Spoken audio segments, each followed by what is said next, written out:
All right, welcome back to the deep dive. Today, we're tackling Alexander the Great. Oh boy. This guy, his name is synonymous with just legendary conquests, these sweeping battles. It's almost, Larger than life. yeah. Yeah. We've got excerpts from his Wikipedia entry and a Britannica article here, and I'm ready to unpack this. Excellent. What are the key things we need to know about Alexander the Great? Yeah.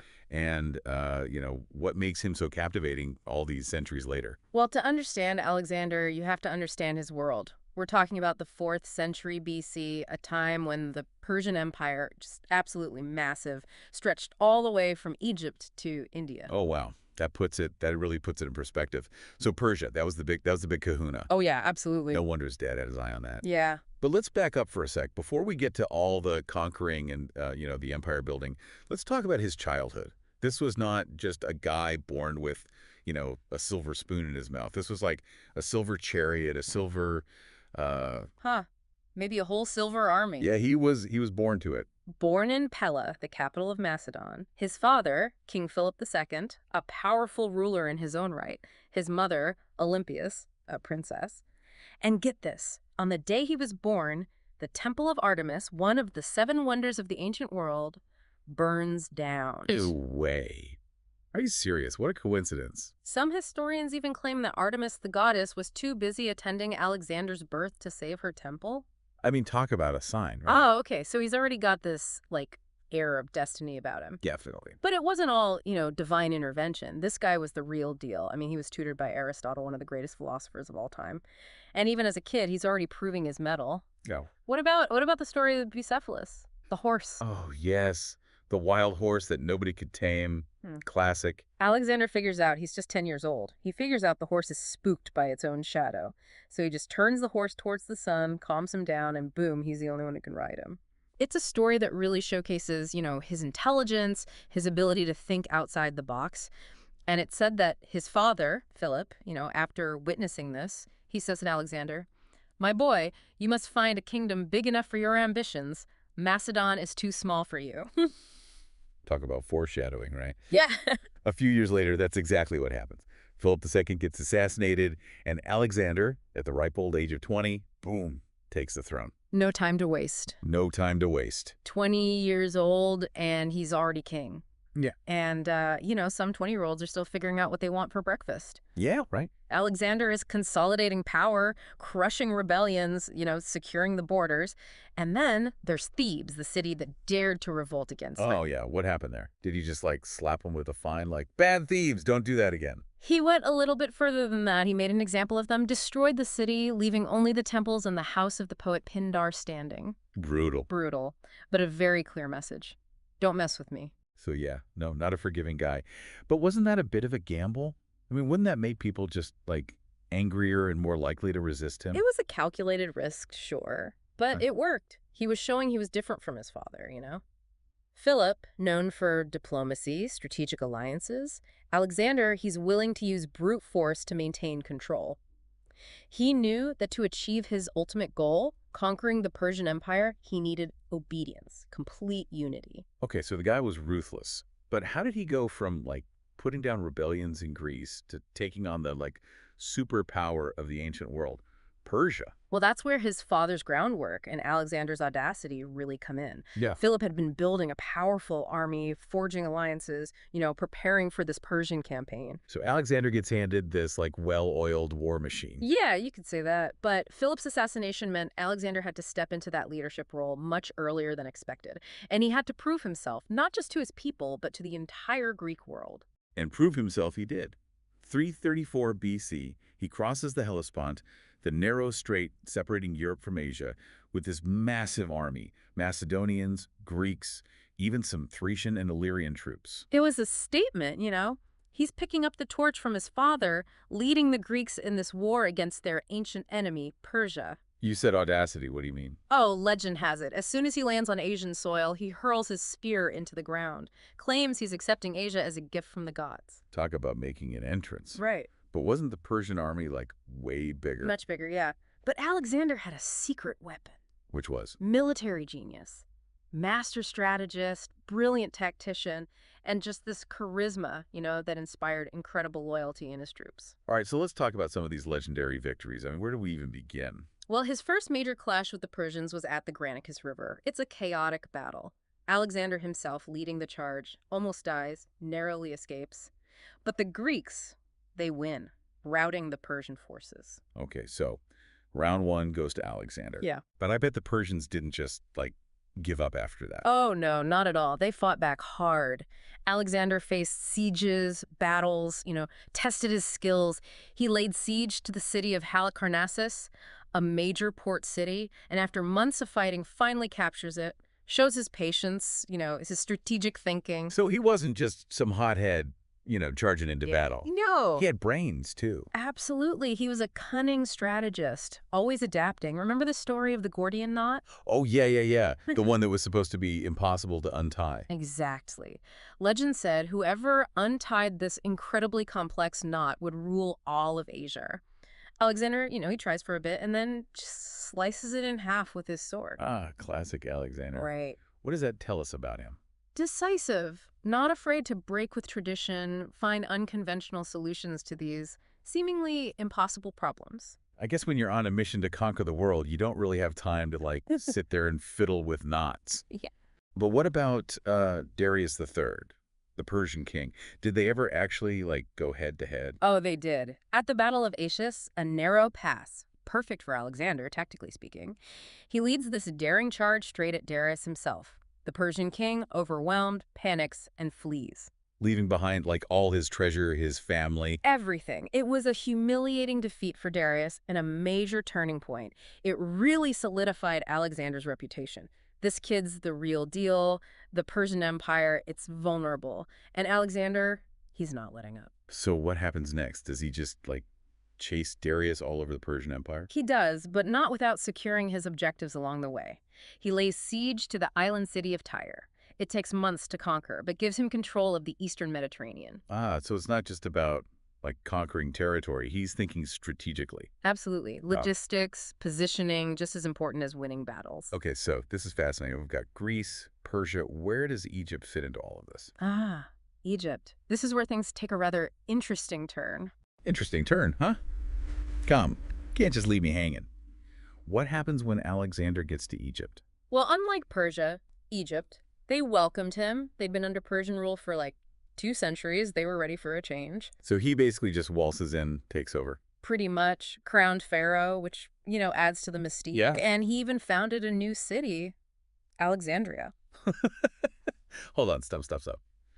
Alexandria. This is the Alexandria, the one with the library, the famous library. The very same. Became this major hub, culture, learning, really shows, I think, another side of Alexander. He wasn't just about conquering. He wanted to build, to create. I mean, that's pretty impressive. Yeah. So he's this brilliant military guy, but also this builder, this. Visionary. Yeah. I mean, it's what makes him so fascinating, This bundle of contradictions, ruthless, but also compassionate, ambitious, and thoughtful. Okay, I'm seeing why this guy still, captures our imagination. Yep. But, okay, we got to talk about this whole son of a god thing. Oh, yeah. I mean, that's a bit much, even for Alexander, isn't it? So after conquering Egypt, he takes this little detour, a pilgrimage you could call it, to the Oracle of Amun at the Siwa Oasis. Wait. This is the same oracle, the one that told Oedipus he was going to kill his dad and marry his mom. That's the one. Pretty famous oracle, known for these, cryptic predictions. So what did the oracle tell Alexander? Well, the story goes, the oracle confirmed Alexander as the son of Amun-Ra, king of the gods. Oh, wow. That's a serious PR move. Yeah. But did you believe it? Or was it just a way to solidify his power? It's hard to say for sure, but I mean, the fact that he even went there to the oracle, and then embraced this whole divine parentage thing tells us something about how he saw himself. Yeah, how he wanted others to see him. Absolutely. Politically, it's brilliant. People believe you're a god. They're less likely to, question your authority. Hey, don't mess with the son of a god, right? That's exactly it. Okay, but Persia's still out there, right? They haven't just disappeared. Oh, yeah. The Persians are waiting for round 2, and Alexander, he gives it to them. He marches back east, meets Darius at the Battle of Gaugamela in 331 BC. Gaugamela. That's like a movie title, right? It was huge. Massive armies, chariots, cavalry, war elephants, the whole 9 yards. And Alexander again pulls off this stunning victory, just crushes the Persian army. I'm sensing a pattern here. Alexander wins. Yeah, a lot. But even after this, massive defeat, Darius, he manages to escape. Oh man, this guy never gives up. Relentless. He's like a dog with a bone. Yeah. He chases Darius across the empire, but before Alexander can catch him, Darius is betrayed, murdered by his own men. Oh wow. So that's it for the Persian Empire, just like that. Pretty much. Darius is gone, the empire collapses, cities surrender, officials switch sides, and Alexander is the new ruler of Persia. He did it. What his dad had always wanted. Exactly. It's incredible, just the scale of his ambition. But you said earlier, he gave Darius a proper burial. He did. I mean, that doesn't seem very ruthless, does it? It's interesting, right? It shows this other side of him. He could be incredibly brutal, but he also understood honor, respect, even for his enemies. So he wasn't just this bloodthirsty conqueror. No. There's more to him. But okay, so Persia's conquered. What's next? I mean, he's still young. He's full of energy. He's not just going to like sit around and rule his empire, right? Oh, no. This is Alexander. He's always looking for the next challenge. Yeah. And that's where India comes in. India. Okay, now we're talking. This is where it gets really interesting, right? India, at that time, it was this land of mystery. Very few Greeks had ever seen it. Exotic animals, strange customs, these powerful kingdoms. It must have seemed like another world to them. It was. And Alexander, he was determined to conquer it. He leads his army across the Indus River, deeper and deeper into India. But it wasn't all smooth sailing, right? I mean, India's a big place. Oh, no, not at all. He faced some fierce resistance. Indian kings, they weren't just going to, hand over their territory. One of the most famous battles was the Battle of the Hydaspes River. Alexander versus King Porus. Porus, the one with the war elephant. The one and only. Wow. It was brutal. Both sides lost a lot of men. But in the end, Alexander's tactics, the discipline of his army, it won the day. So another victory, but his army must have been exhausted by this point. I mean, they'd been on the road for years. Yeah. 10 years of marching, fighting, thousands of miles from home. And then you have the monsoon season. Rain, heat. It was grueling. I can't even imagine Yeah. fighting in this unfamiliar territory, far from home, and elephants. It was a lot. And eventually it was too much. At the Hyphasis River, the army, they'd had enough. They mutinied. They did. Said, we're not going any further. It was a bold move, but they were at their limit. And Alexander, for maybe the first time ever, he had to accept defeat. Wow. Not from an enemy, but from his own men. So what does he do? He just turns around, goes home? He had to. His dream of conquering, to the ends of the world, it was over. It must have been tough for him. But even though he didn't conquer all of India, he still left his mark, right? I mean, he was there. Oh, absolutely. His campaigns, they opened up trade routes, led to all this exchange of ideas, culture between Greece and the East. So even in retreat, he's still making history. Exactly. Alexander's impact, it goes way beyond the battlefield. He's a catalyst. He sparks this cultural revolution that changes everything. But his own story, it's coming to an end. Tragically, yes, he's still so young. Yeah. He had just a few years left to, try to solidify this vast empire he'd built. Yeah. It was a huge task. So what was he like as a ruler in these final years? Did he ever, find time to just chill out? Well, his final years, they were a whirlwind. Marriages, politics, big plans, and then, of course, the mystery of his death. A mystery. Ooh, I love a good mystery. We'll get into all of that next. All right, so we're back. Alexander's return from India, his grand plans of conquering the entire world, kind of put on hold by, well, his own troops basically saying enough is enough. They had been marching for over a decade. Yeah, I can imagine. It was time to go home. So what happens now? He's got this massive empire to rule. He's still a young guy, full of energy. Does he just take up gardening? Not exactly. I mean, this is Alexander we're talking about. Always pushing boundaries. Yeah. Right.